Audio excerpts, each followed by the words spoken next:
there is in the show, right? I'm just going to give a little bit of background on this.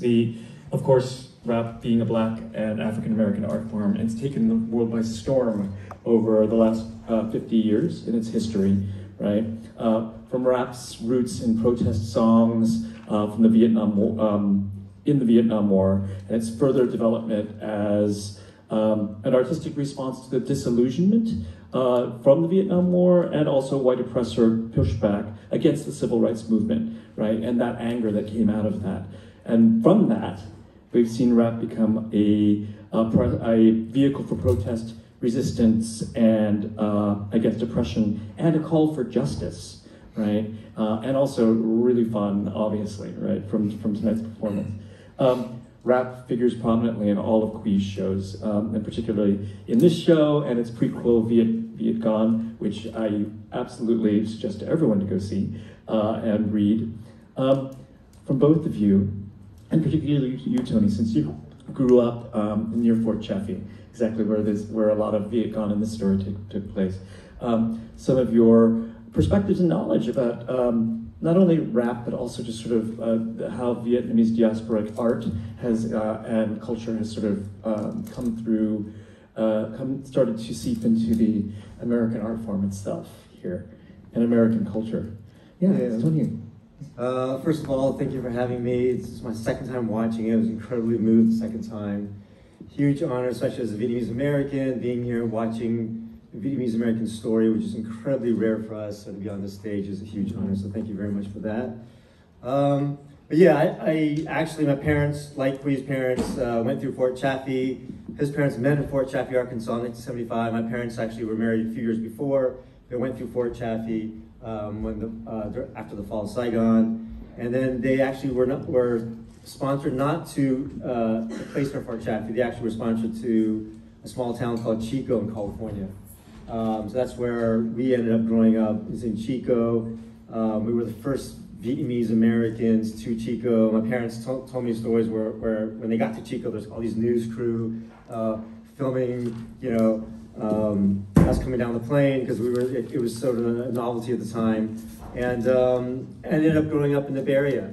So that's how, you know, but we did go to Fort Chaffee, and like Qui's parents, my dad was also a captain in the Air Force. Oh my gosh. Yeah, so it was really, I got to talk to Qui the last show I went to, and we traded, there was a lot of similarities, so it was a really touching and moving. I'd never met him before.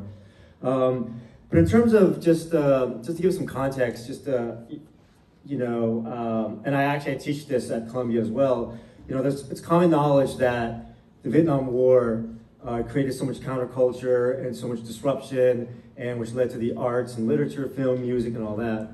But a lot is not, what is uncommon is exactly why that happened. Because we've had other wars. But so I just want to give it some quick context before we jump to all this, is that the Vietnam War is very different in terms of its access. And what I mean by that is during World War I, World War II, journalists and photographers had limitations in terms of how much footage they can go out and shoot, their access to the battlefields. The Vietnam War was the first war and the only war, because I think the American military learned from the mistakes and changed after this. And at that time, the American journalists, and actually foreign journalists and Vietnamese journalists and photographers could visit any battlefield, and with just a press badge which said Bao G, which basically means journalist, they can just show it to any helicopter, jump on a plane, and immediately go to the battlefield without any approval from any higher ups. Yeah, modern journalism was sort of built on and this great power of combat journalism, photojournalism, but what the consequence of that was that the access meant that we had this incredible first-hand account of the battlefields, all this authenticity, and it would be in the homes of Americans every single night during that time period. In a way that World War II, Korean War, all that, in a way it didn't happen. So this constant truth, authenticity, we saw the pain, the struggles, the battlefields, the deaths, you know, it created this realism that Americans had never witnessed before, and that realism led to this incredible amount of disruption, protest, questions, and that then obviously became a huge catalyst and seeped into the arts. And then suddenly artists were asking questions they didn't ask before, demanded greater authenticity, and question the government, all that sort of, create this incredible energy that led to all of this, a change in cinema, a change in music, and change in literature, and gave expanded the voice of what American could have and gave way to everything that we would, later on witness in the 60s and 70s. So, yeah, I just want to give that context. Fantastic. Rohan, this next question is to you, but first I want to give a little bit of context for me being the theater nerd that I am. One of Qui's amazing first shows was called The Inexplicable Redemption of Agent G. And in it, there's a really hilarious gag, spoilers, where William Jackson Harper from The Good Place walks out on stage, and it's the very first line of the play, and he says, "Hi, I'm Qui Gwen." And any of you who know him, he's a fantastic black actor and just incredible actor, period. He's a nice guy, too. And it's actually a really interesting moment in that play and it sort of seeps through a lot of Qui's work because he talks about, just how when immigrants come here often, they're sort of all lumped into wherever poor people live, which is because of the way that white oppression works. It sort of keeps us out and away from that sort of white privilege or access to money, access to any of those things that could make us climb up, right? And what I loved about that moment, and he speaks further about it in the play, is that there was a lot of solidarity between the Black and Asian communities there in Fort Chaffee. And of course, Tony, you can elaborate on that as well. But Rohan, I'd love to hear more about culturally how much the Black and Asian communities have sort of gathered together. And this play actually is a huge reflection of that. Well, I guess to start for lots of folks who don't know, especially in Black and Asian communities, we have on this stolen land over a century and a half of solidarity work, dating as far back as the Spanish control of what we now know as New Orleans, and hi fellow Filipino, as far back as that point in time, where actually lots of Filipino people who were traded to the Caribbean and to the rest of the Americas were able to resist and find freedom, found safety in New Orleans, and their area is also the same area where Jean Saint-Malo, who was an formerly enslaved African person, also became a rebel. But I think also with this play, what I appreciate a lot about it is that it feels more like a reflection on how similar so many Asian American experiences are to the experiences of the Black community, especially when it comes down to the context of class. I like to reference a dear colleague and friend of mine, Yella Rednecks. She is a Haitian American artist, political theorist, academic, and similar to what you were saying, I'm sure Tony can speak on this as well. She was telling me about how lots of times people, when they migrate, they will assimilate according to class. They will assimilate according to what neighborhood they've been put into. And I think what's interesting about this play is particularly thinking about motifs or themes that pop up in hip-hop structures, for example. So like, if you look at female rappers from way back in the day, the original female rappers like Sharrock or MC Lyte, or moving forward into like Queen Latifah's era, even including Lil' Kim and Saweetie and all the other modern female rappers, there is a consistency of claiming space, a consistency of saying, here I am, listen to me, these are my words, I am taking control, I am taking space, I am countering invisibilization, which I think something a lot of us Asian femmes, a lot of us Asian gender expansive people tend to experience very often. And so I think like with this play, I'm hearing the first wife saying things like, allow me to reintroduce myself. And then we hear later down the line, the lead woman says, "Allow me to reintroduce myself." There's a consistency of women, even in this play, taking up space and claiming that space. And so I feel like it's so wonderful that this play, a lot of hip hop from women's voices and queer voices speak to this double patriarchy that femmes of color, that queer and trans folks of color undergo. The patriarchy of colonization, the patriarchy of white supremacy, the patriarchy of US imperialism, and that gets compounded with the patriarchy of the home culture. So for South Asian folks, that may be the patriarchy of caste. For folks in East Asia, or like myself being from China, that could be the patriarchy of filial piety. All of our cultures do have some form of patriarchy. So there's like a double patriarchy that I find that a lot of the female rapping in this play speaks to, a lot of the Black female rappers speak to. And so I feel like what I can definitely appreciate about this is that using hip hop, giving space for the femmes to be heard, and to have real agency in the story.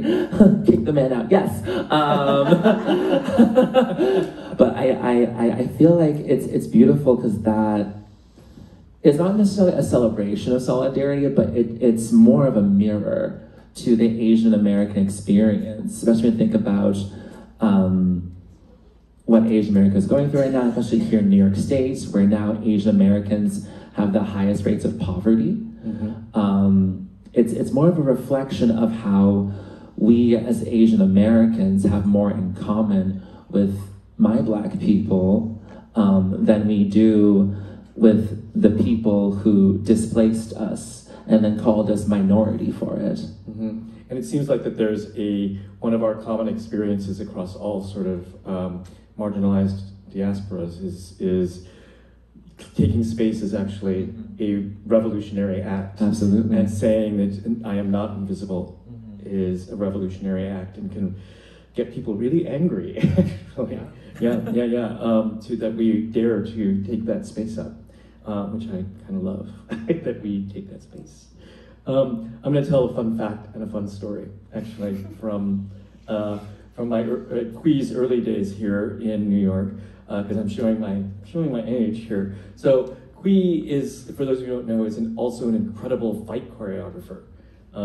He specializes in Hong Kong fight choreography for stage and Asian martial arts on stage. If you couldn't tell from this here, right? And I did this crazy fight of Indonesian Silat versus Brazilian capoeira in his class at this old space called the Battle Ranch in Brooklyn. And I had just had my hip replacement, my first hip replacement, 3 weeks before. So I owe Qui a lot because he helped me heal really fast because I was a nutball and took that class beforehand. And so Qui already was sort of a healing force there. But one of the things he worked on at the Battle Ranch is a style that he originated that he calls geek theater, which combines rap, puppetry, comic books, and pulp culture into this sort of very singular style. And for both of you, we're going to riff on this a little. How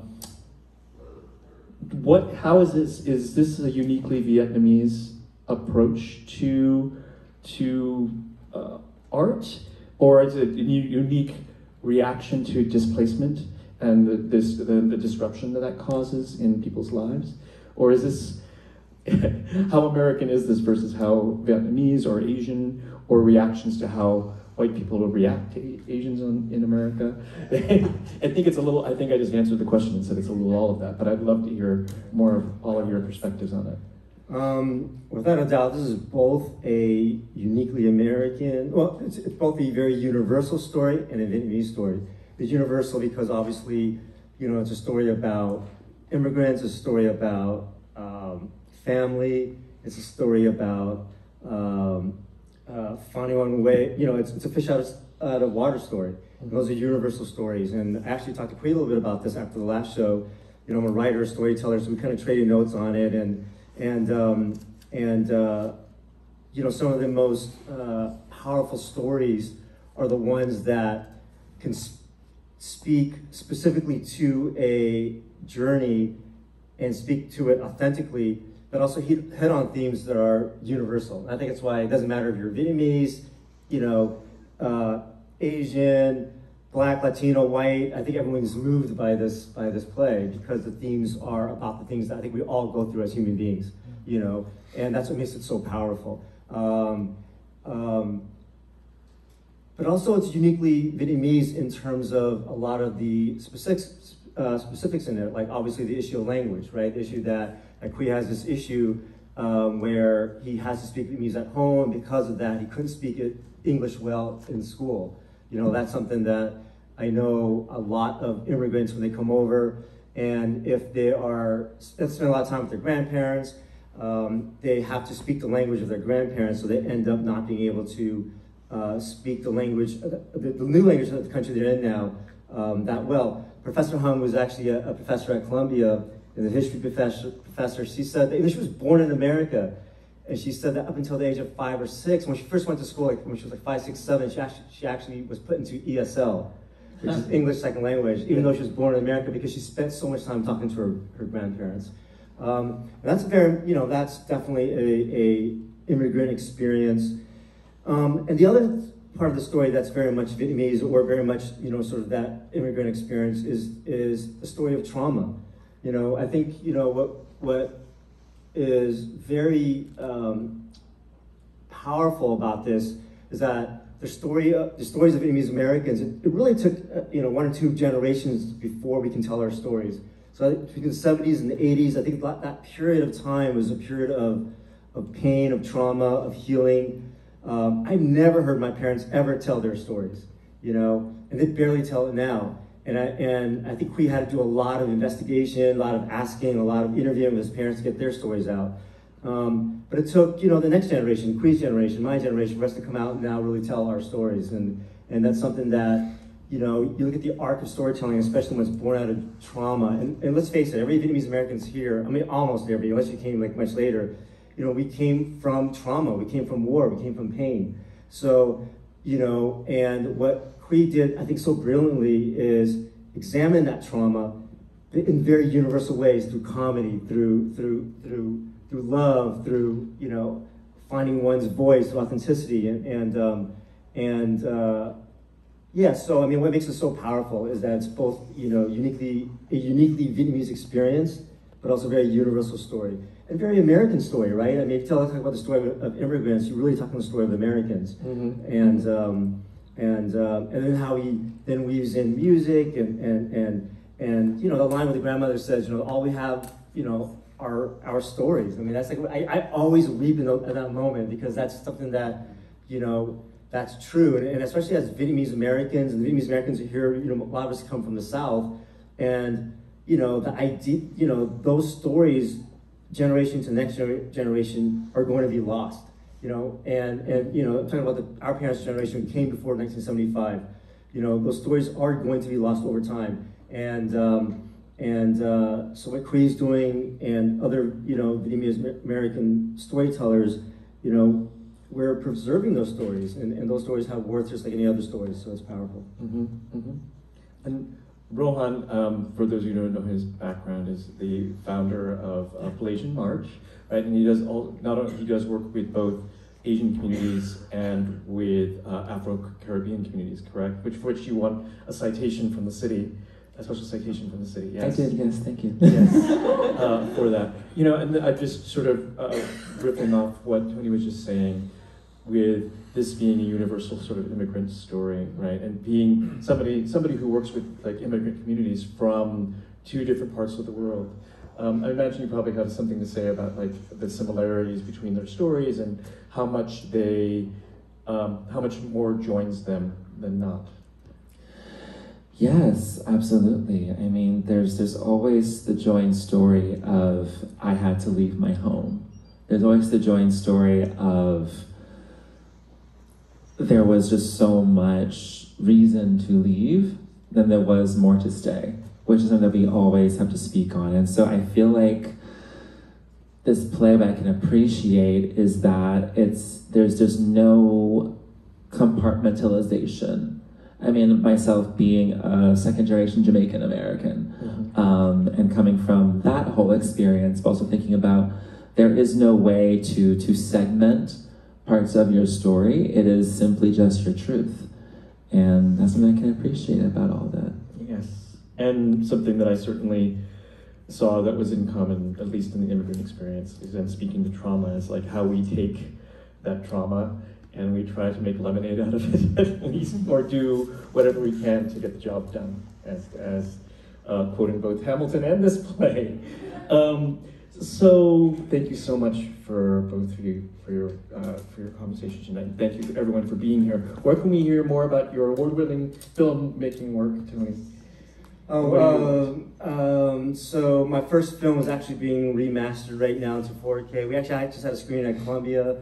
So I think they're going to do a re-release of it because it's finally out. You're going to be, digitized into 4K sometime next year. Sundance is actually working with UCLA to do a restoration off the negative to create this new 4K remastering, and then they're going to do a re-release. I think it's Sundance in 2024 in New York and LA, and then it's going to play I think in March in one of the theaters here to celebrate that film. That film it's about post-war Vietnam. What's the name of the film? It's called 3 Seasons. And then my current film is about the Napalm Girl photo, very famous photo about the little naked girl running, with the napalm in the back. I'm still currently writing that. I'm working on that while I'm at Columbia, and it's not a documentary. It's a narrative feature film about the week that led up to that photo, which is won the Pulitzer Prize during the Vietnam War. I think like 8 Pulitzer Prizes were handed out. Only one was to a Vietnamese, and that's Nick Ut, who took that photo. And the story of how that photo came to be is actually, the photo's so famous, the story of how it came to be is unknown. And while I'll tell that story, I also tell the story of napalm and how that was invented, because it was invented in America in 1941 in Harvard. So I tell both stories, and both stories collide in the third act, and as we get to the moment when the photo was taken. Very cool. And Rohan, how about you? Where can we know more about your work? Yeah, of course. Well, you can learn more about my personal work at diaryofafirebird.com. I am also Diary of a Firebird on all platforms. And then for the Blasian March, you can find our work at blasianmarch.org, as well as Blasian March on all platforms. Wonderful. And you can hear more about Leviathan Lab's work at leviathanlab.org. And I hope you check out all of our work. And thanks so much for coming again tonight. And please tell your friends. This is running all the way through November 26th. Tell everyone you know to come see this terrific show. It's so good, and I'm so glad you're here tonight. Thanks so much, everyone. Thank you.